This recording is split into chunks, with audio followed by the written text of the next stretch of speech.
It's like people today, man, having these strong sexual desires and fantasies to have multiple sexual partners with no strings attached, no commitment, being free-spirited, as they like to say. It goes into a range of negative effects on a person's life, and it's a detriment to a family, so much that it becomes almost like a contagious behavior that ultimately becomes damaging to many families, right? Which would then have a negative effect on a nation of people. So when you're dealing with fornication, these things, once again, are domino effects to other things that is a detriment to a family or detriment to a nation of people, man, period. So a house divided against itself cannot stand. That's in Matthew chapter 12, verse 25, man. That's, God even mentioned how these things could damage or ruin somebody's life. Because God is common sense. And these is common sense things, but God created common sense for us to understand. So a house divided against itself cannot stand.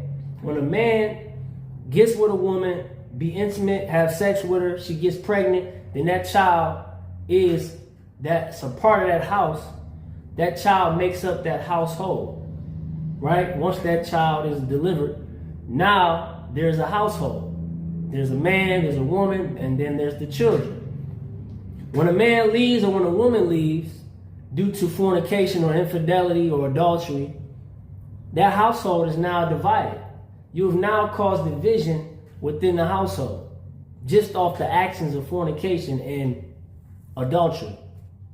So that house will not stand. It will fall. And ultimately, the child or the children will suffer as a result of your actions of fornicating, being free-spirited, and doing these things. Because that division, when you have those single-parent homes, there's a real split divide where it affects the child. And a lot of single parent households, not saying that they can't thrive or survive, but they have better chances of being put in a position of success when there's two parents in the household. So now you got single parents out here struggling to provide for their children, and it's getting real tough because a man, and a woman coming together, like God said, being strong together, you're strong together than you are separate. You know what I'm saying? Two household incomes, two brains, a man being masculine, you have the feminine, the woman being feminine, teaching the young daughters, the men teach the sons, and that nature, right? This is all common sense. But God even says it. A house divided against itself cannot stand. So, in the United States of America, it's so many single parent households. The rise of single parent households have increased tremendously. And the United States of America specifically, almost a quarter of the U.S. children under the age of 18 live with one parent. That's 23% of the entire United States population. It's higher than that, actually. This article I was reading from, it was in 2019, but I'm pretty sure that number has increased. There's so many single baby mothers, single fathers in today's society, in the United States of America, man. See, the two main reasons for single parent households is domestic violence and infidelity. Them the two main reasons for a single parent household. You know what I'm saying? And that infidelity stems from fornication, which is like a subgroup. Infidelity being a subgroup of fornication, man. So either you breaking up a happy home or you leaving from a happy home, a home that you thought was happy, but you leaving out. You know what I'm saying? So it's a lot of people in with this temptation. They've been brainwashed with temptation and they've been amused and entertained, and they get weak, and they temptation leads to them ultimately leaving their household and committing fornication and doing all these different things. You know what I mean? So these people out here fornicating and sleeping around, man. There's a domino effect. Now that the child is born, the child really don't have much of a chance of surviving with a child up under a 2-parent household versus a child up under a 1-parent household.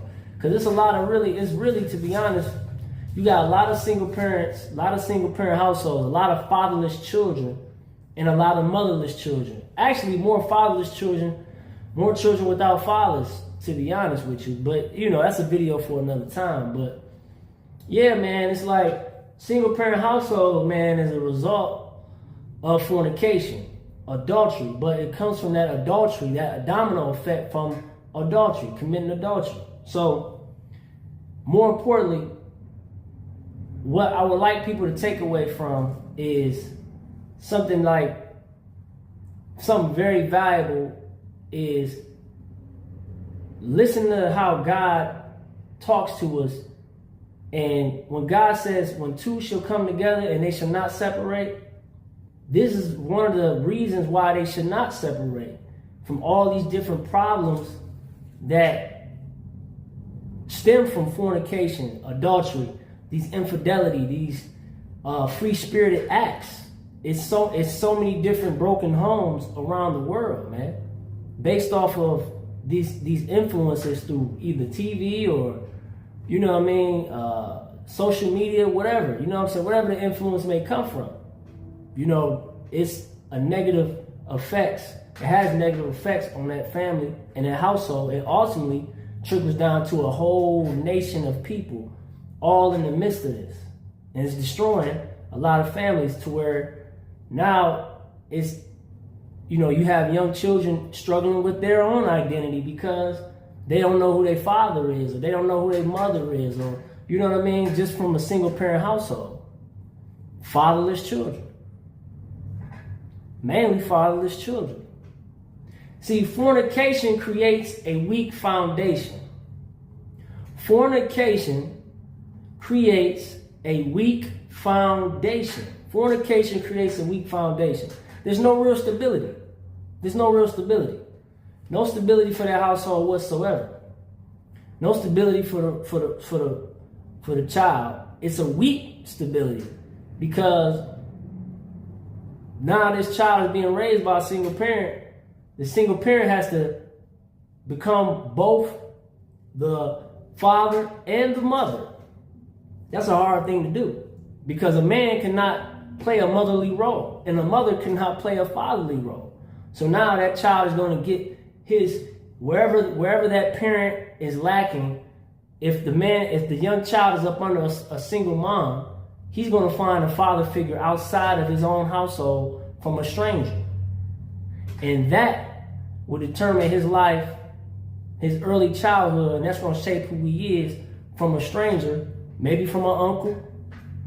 If they're fortunate enough, they'll get an uncle that's a male figure in his life. But a lot of times, these young kids get it from being in the street, you know what I'm saying? Or,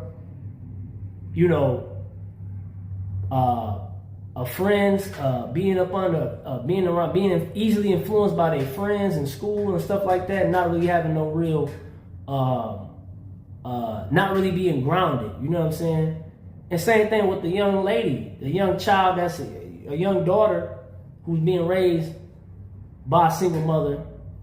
Man, a lot of these women being raised without a father's, they can't really get a sense of what a real man is, because a woman can't really teach her daughter what a real man is supposed to be. You know what I'm saying?